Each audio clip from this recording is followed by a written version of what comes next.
Anak-anak Yakub, Kejadian 29 ayat 31 sampai Kejadian 30 ayat 24. Ketika Tuhan melihat bahwa Lea tidak dicintai, dibukanyalah kandungannya, tetapi Rahel mandul.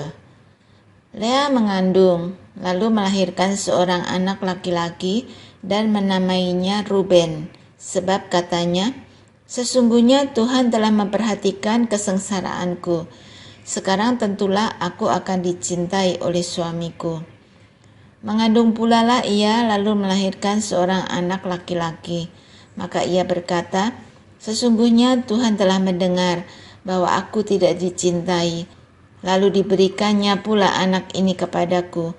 Maka ia menamai anak itu Simeon. Mengandung pula lah ia lalu melahirkan seorang anak laki-laki. Maka ia berkata, "Sekali ini suamiku akan lebih erat kepadaku, karena aku telah melahirkan 3 anak laki-laki baginya." Itulah sebabnya ia menamai anak itu Lewi. Mengandung pula lah ia lalu melahirkan seorang anak laki-laki. Maka ia berkata, "Sekali ini aku akan bersyukur kepada Tuhan." Itulah sebabnya ia menamai anak itu Yehuda. Sesudah itu ia tidak melahirkan lagi. Ketika dilihat Rahel bahwa ia tidak melahirkan anak bagi Yakub, cemburulah ia kepada kakaknya itu, lalu berkata kepada Yakub, "Berikanlah kepadaku anak, kalau tidak aku akan mati." Maka bangkitlah amarah Yakub terhadap Rahel dan ia berkata, "Akukah pengganti Allah yang telah menghalangi engkau mengandung?" Kata Rahel, "Ini Bilha budakku perempuan, hampirilah dia, supaya ia melahirkan anak di pangkuanku, dan supaya oleh dia aku pun mempunyai keturunan."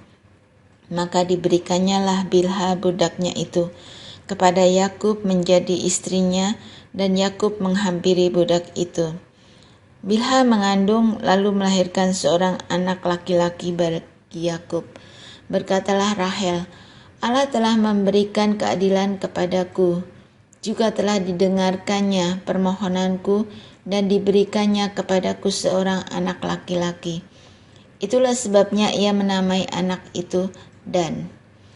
Mengandung pula lah Bilha, budak perempuan Rahel, lalu melahirkan anak laki-laki yang kedua bagi Yakub.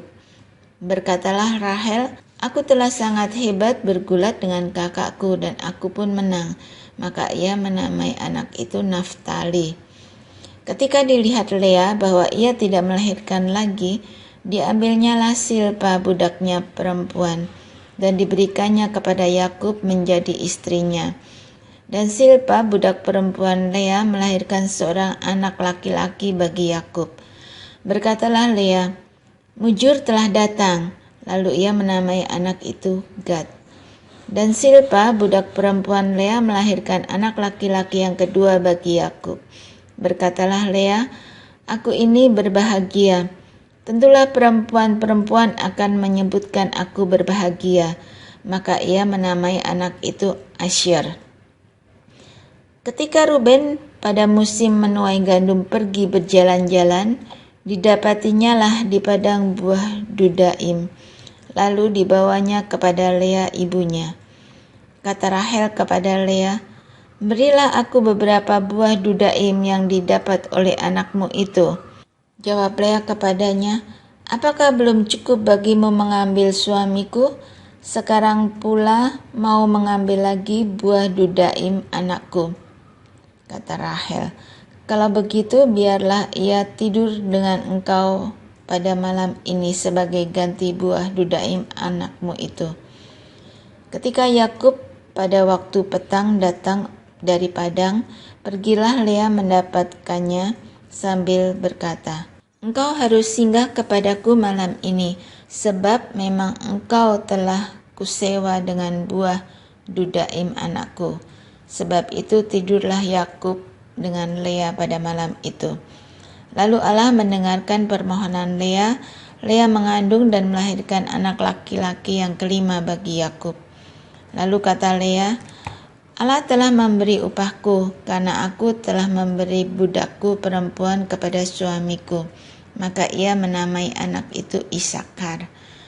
Kemudian Lea mengandung pula dan melahirkan anak laki-laki yang keenam bagi Yakub.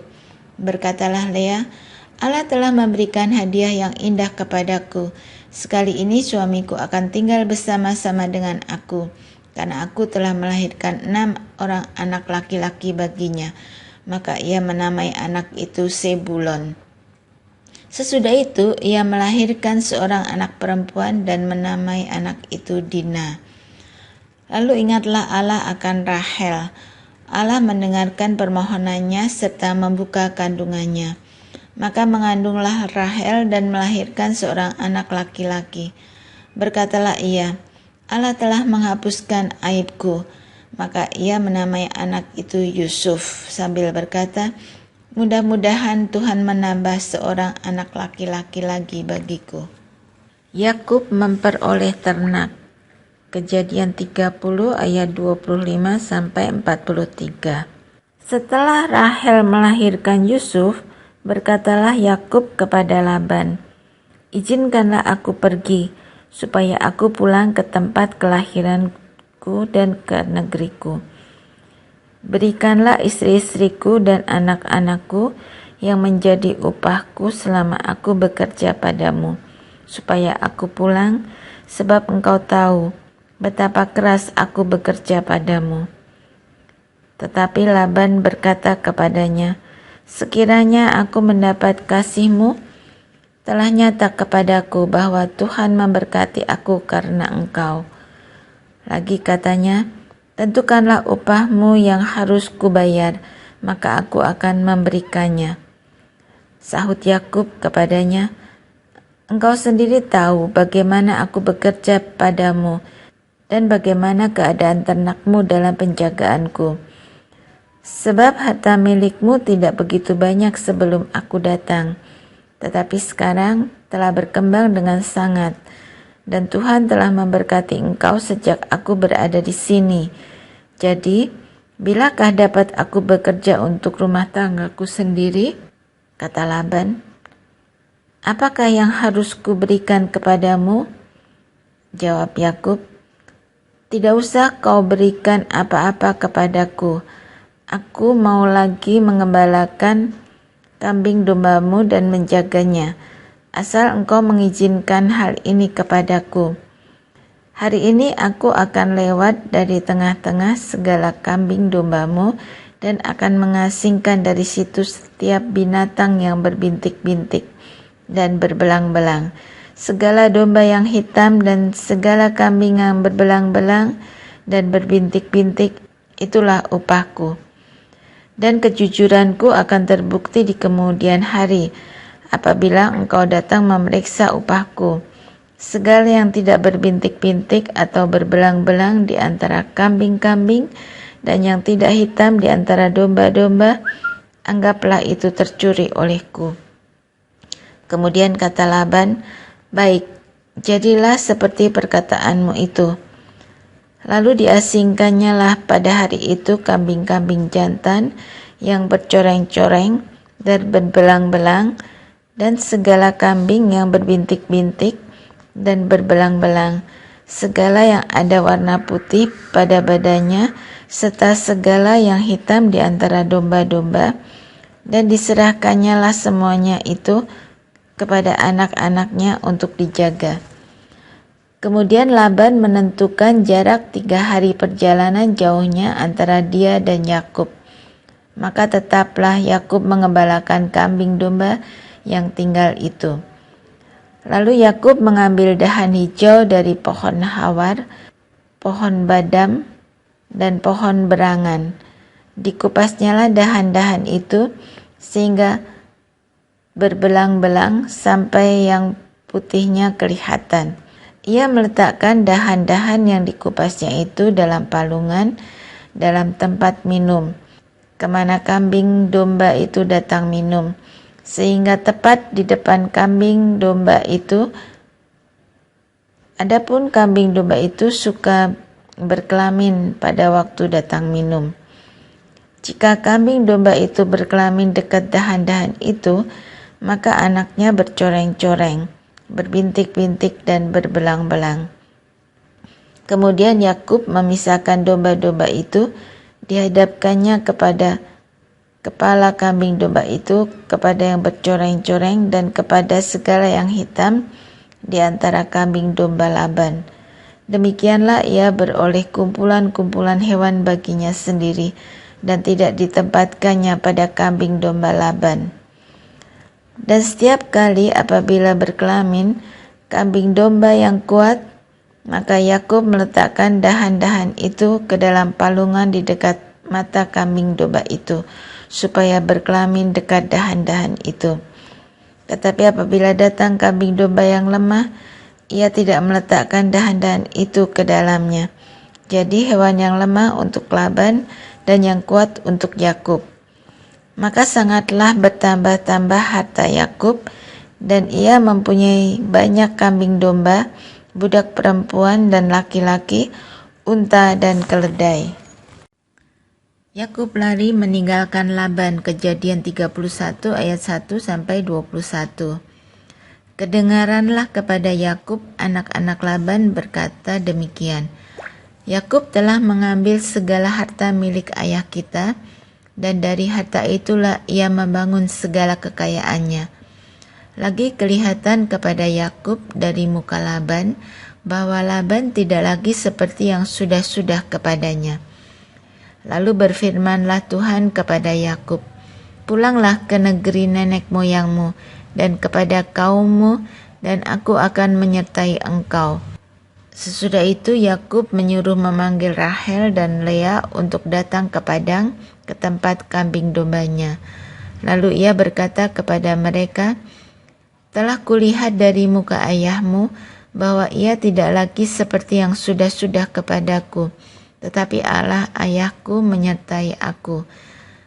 Juga kamu sendiri tahu bahwa aku telah bekerja sekuat-kuatku pada ayahmu, tetapi ayahmu telah berlaku curang kepadaku dan telah 10 kali mengubah upahku, tetapi Allah tidak membiarkan dia berbuat jahat kepadaku. Apabila ia berkata, yang berbintik-bintiklah akan menjadi upahmu, maka segera kambing domba itu beroleh anak yang berbintik-bintik. Dan apabila ia berkata, yang bercoreng-corenglah yang akan menjadi upahmu, maka segala kambing domba itu beroleh anak yang bercoreng-coreng. Demikianlah Allah mengambil ternak ayahmu dan memberikannya kepadaku. Pada suatu kali, pada masa kambing domba itu suka berkelamin, maka aku bermimpi dan melihat bahwa jantan-jantan yang menjantani kambing domba itu bercoreng-coreng, berbintik-bintik dan berbelang-belang. Dan malaikat Allah berfirman kepadaku dalam mimpi itu, Yakub, jawabku, ya Tuhan. Lalu ia berfirman, angkatlah mukamu dan lihatlah bahwa segala jantan yang menjantani kambing domba itu bercoreng-coreng, berbintik-bintik dan berbelang-belang. Sebab telah kulihat semua yang dilakukan oleh Laban itu kepadamu. Akulah Allah yang di Betel itu, di mana engkau mengurapi tugu, dan di mana engkau bernasar kepadaku. Maka sekarang bersiaplah engkau, pergilah dari negeri ini dan pulanglah ke negeri sanak saudaramu. Lalu Rahel dan Lea menjawab Yakub katanya, bukankah tidak ada lagi bagian atau warisan kami dalam rumah ayah kami? Bukankah kami ini dianggapnya sebagai orang asing karena ia telah menjual kami? Juga bagian kami telah dihabiskannya sama sekali. Tetapi segala kekayaan yang telah diambil Allah dari ayah kami adalah milik kami dan anak-anak kami. Maka sekarang perbuatlah segala yang difirmankan Allah kepadamu. Lalu bersiaplah Yakub, dinaikkannya anak-anaknya dan istri-istrinya ke atas unta.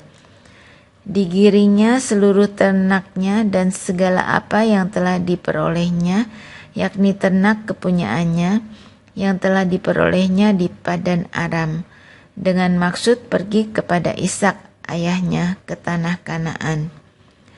Adapun Laban telah pergi menggunting, bulu domba-dombanya. Ketika itulah Rahel mencuri terafim ayahnya. Dan Yakub mengakali Laban, orang Aram itu, dengan tidak memberitahukan kepadanya bahwa ia mau lari. Demikianlah ia lari dengan segala harta miliknya. Ia berangkat menyeberangi sungai Efrat dan berjalan menuju pegunungan Gilead. Laban mengejar Yakub. Kejadian 31 ayat 22 sampai 42. Ketika pada hari ketiga dikabarkan kepada Laban bahwa Yakub telah lari, dibawanyalah sanak saudaranya bersama-sama. Dikejarnya Yakub 7 hari perjalanan jauhnya, lalu ia dapat menyusulnya di pegunungan Gilead. Pada waktu malam, datanglah Allah dalam suatu mimpi kepada Laban, orang Aram itu, serta berfirman kepadanya, "Jagalah baik-baik, supaya engkau jangan mengatai Yakub dengan sepatah kata pun." Ketika Laban sampai kepada Yakub, Yakub telah memasang kemahnya di pegunungan. Juga Laban dengan sanak saudaranya telah memasang kemahnya di pegunungan Gilead. Berkatalah Laban kepada Yakub, "Apakah yang kau perbuat ini? Maka engkau mengakali aku dan mengangkut anak-anakku perempuan sebagai orang tawanan? Mengapa engkau lari diam-diam dan mengakali aku? Mengapa engkau tidak memberitahu kepadaku, supaya aku menghantarkan engkau dengan sukacita dan nyanyian dengan rebana dan kecapi? Lagi pula engkau tidak memberikan aku kesempatan untuk mencium cucu-cucuku laki-laki dan anak-anakku perempuan. Memang bodoh perbuatanmu itu. Aku ini berkuasa untuk berbuat jahat kepadamu. Tetapi Allah ayahmu telah berfirman kepadaku tadi malam, jagalah baik-baik, jangan engkau mengatai Yakub dengan sepatah kata pun. Maka sekarang, kalau memang engkau harus pergi semata-mata karena sangat rindu kepada ayahmu, mengapa engkau mencuri dewa-dewaku?" Lalu Yakub menjawab Laban, "Aku takut karena pikirku, jangan-jangan engkau merampas anak-anakmu itu daripadaku. Tetapi pada siapa engkau menemui dewa-dewamu itu, janganlah ia hidup lagi. Periksalah di depan saudara-saudara kita segala barang yang ada padaku, dan ambillah barangmu." Sebab Yakub tidak tahu bahwa Rahel yang mencuri terafim itu. Lalu masuklah Laban ke dalam kemah Yakub dan ke dalam kemah Lea dan ke dalam kemah kedua budak perempuan itu. Tetapi terafim itu tidak ditemuinya. Setelah keluar dari kemah Lea, ia masuk ke dalam kemah Rahel. Tetapi Rahel telah mengambil terafim itu dan memasukkannya ke dalam pelana untanya dan duduk di atasnya. Laban menggeledah seluruh kemah itu, tetapi terafim itu tidak ditemuinya. Lalu kata Rahel kepada ayahnya, "Janganlah bapa marah, karena aku tidak dapat bangun berdiri di depanmu, sebab aku sedang haid." Dan Laban mencari dengan teliti, tetapi ia tidak menemui terafim itu. Lalu hati Yakub panas dan ia bertengkar dengan Laban. Ia berkata kepada Laban, "Apakah kesalahanku? Apakah dosaku? Maka engkau memburu aku sehebat itu? Engkau telah menggeledah segala barangku. Sekarang apakah yang kau temui dari segala barang rumahmu? Letakkanlah di sini di depan saudara-saudaraku dan saudara-saudaramu, supaya mereka mengadili antara kita berdua. Selama 20 tahun ini aku bersama-sama dengan engkau. Domba dan kambing betinamu tidak pernah keguguran, dan jantan dari kambing dombamu tidak pernah kumakan. Yang diterkam oleh binatang buas tidak pernah kubawa kepadamu. Aku sendiri yang menggantinya. Yang dicuri orang, baik waktu siang, baik waktu malam, selalu engkau tuntut daripadaku. Aku dimakan panas hari waktu siang, dan kedinginan waktu malam, dan mataku jauh daripada tertidur. Selama 20 tahun ini aku di rumahmu. Aku telah bekerja padamu 14 tahun lamanya untuk mendapat kedua anakmu dan 6 tahun untuk mendapat ternakmu, dan engkau telah 10 kali mengubah upahku. Seandainya Allah ayahku, Allah Abraham dan yang disegani oleh Ishak tidak menyertai aku, tentulah engkau sekarang membiarkan aku pergi dengan tangan hampa. Tetapi kesengsaraanku dan jeripayahku telah diperhatikan Allah, dan Ia telah menjatuhkan putusan tadi malam. Perjanjian antara Yakub dan Laban, Kejadian 31 ayat 43 sampai 55. Lalu Laban menjawab Yakub, "Perempuan-perempuan ini anakku, dan anak-anak lelaki ini cucuku, dan ternak ini ternakku. Bahkan segala yang kau lihat di sini adalah milikku. Jadi apakah yang dapat kuperbuat sekarang kepada anak-anakku ini, atau kepada anak-anak yang dilahirkan mereka? Maka sekarang marilah kita mengikat perjanjian, aku dan engkau, supaya itu menjadi kesaksian antara aku dan engkau." Kemudian Yakub mengambil sebuah batu dan didirikannya menjadi tugu. Selanjutnya berkatalah Yakub kepada sanak saudaranya, "Kumpulkanlah batu." Maka mereka mengambil batu dan membuat timbunan. Lalu makanlah mereka di sana di dekat timbunan itu. Laban menamai timbunan batu itu Yegar Sahaduta, tetapi Yakub menamainya Galet. Lalu kata Lahan, "Timbunan batu inilah pada hari ini menjadi kesaksian antara aku dan engkau." Itulah sebabnya timbunan itu dinamai Galet. Dan juga Mispa, sebab katanya, "Tuhan kiranya berjaga-jaga antara aku dan engkau apabila kita berjauhan.